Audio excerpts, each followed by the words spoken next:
Hello guys, आप लोग का अपने चैनल में हार्दिक अभिनंदन और स्वागत करते हैं प्रज्ञा कैंपस 2.0 में। आप लोग कैसे हैं? उम्मीद है आपने फॉर्म भर लिया होगा आगे की तैयारी के लिए। कमर कमर इससे पहले हमने एक वीडियो बना दिया है जिसमें परीक्षा का पैटर्न क्या रहेगा और उसमें किस तरह से क्वेश्चन पूछे जाएंगे उस पर भी किया है। तो अब यहाँ से हम लोग क्लास 1 ले रहे हैं CDP का। आप लोग सेशन से जुड़िए और सेशन को शेयर करते रहिए। एकदम हमने इतना शॉर्ट नोट बनाए हैं कि लाए हैं जो कि क्वेश्चन जो इससे आप पेपर में क्वेश्चन बनते हैं इसको ही कराएंगे।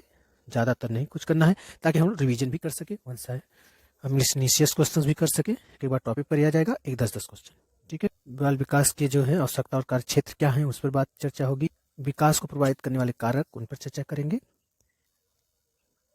विकास की अवस्थाएं भी देख लें, सामान्य वर्गीकरण और मनोवैज्ञानिकों के मत, ठीक है। इस चाइल्ड डेवलपमेंट क्विज में बाल विकास के अंतर्गत अध्ययन किया जाता है, तो हम इस तरह की क्विज भी 1 से लेकर 10 क्वेश्चन देखेंगे। तो देखिए, बाल विकास का अर्थ और परिभाषाएं। बाल विकास का अर्थ और परिभाषाएं थे। बाल विकास किसे कहते हैं? बाल विकास किसे कहते हैं? बाल मनोविज्ञान वर्सेस बाल विकास। तो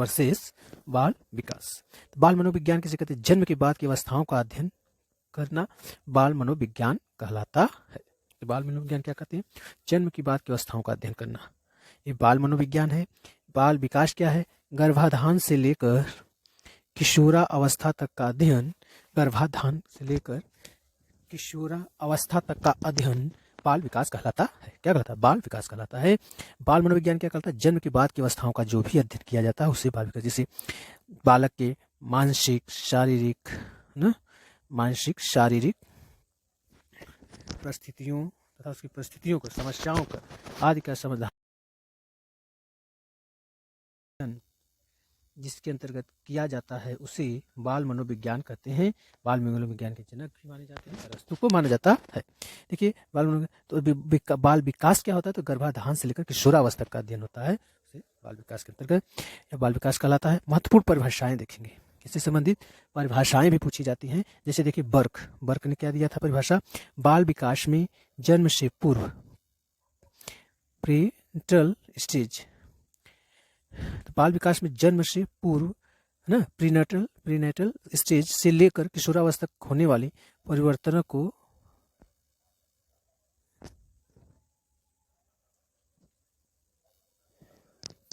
तो देखिए, महत्वपूर्ण परिभाषा जैसे बर्क का दिया है, तो बर्क ने क्या दिया? बाल जन्म में विकास में जन्म से पूर्व से लेकर किशोरावस्था तक होने वाले परिवर्तनों का अध्ययन ही क्या कहलाता है? बाल विकास कहलाता है। तो बाल विकास में जन्म से पूर्व किशोरावस्था तक, जन्म से पूर्व से लेकर किशोरावस्था तक होने वाले परिवर्तनों का अध्ययन होता है। तो जन्म से पूर्व लेकर बर्थ से करना है। हल्ला के विकास की केवल वृद्धि नहीं है बल्कि परिपक्वता का ही प्रतिवर्षन रूप। तो हरलॉक जी कहते हैं कि जैसे हरलॉक मतलब लॉक हो जाता है ताला, तो उसमें लॉक लगा दीजिए, परिपक्वता मैच्योरिटी की ओर जाती तो आपका क्या हो जाता है?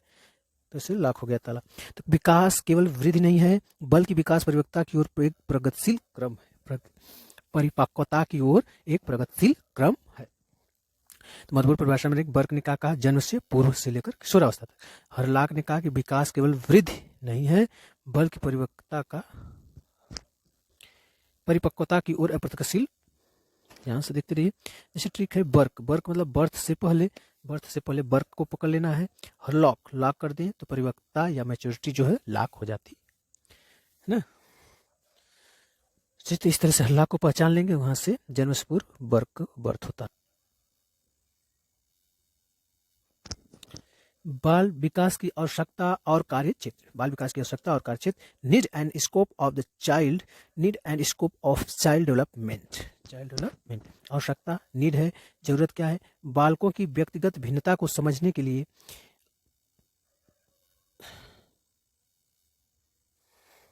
तो देखिए, आवश्यकता क्या? बालकों की व्यक्तिगत भिन्नता को समझने के लिए, इंडिविजुअल डिफरेंसेस, अधिगम अक्षमताओं को पहचानने के लिए, सही निर्देश परामर्श देने के लिए ना, सही निर्देश और परामर्श देने के लिए।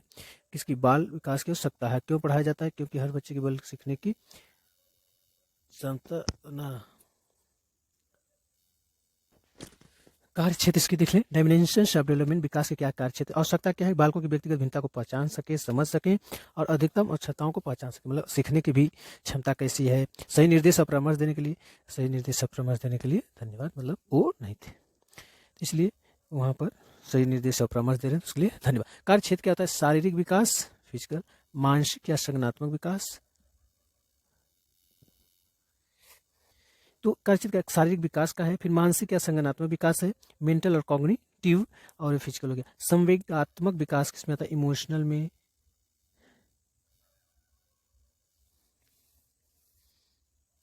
शारीरिक विकास, मानसिक या संज्ञानात्मक विकास, संवेगात्मक विकास, सामाजिक विकास और भाषाई विकास। भाषाई विकास, सामाजिक विकास, संवेगात्मक विकास, मानसिक या संज्ञानात्मक विकास या शारीरिक विकास इत्यादि, ये सब क्या है, बाल विकास की आवश्यकता है। सभी विषय आपस में जुड़े होते हैं, जैसे फिजिकल अच्छा है, मेंटल अच्छा है, इमोशनल अच्छा है।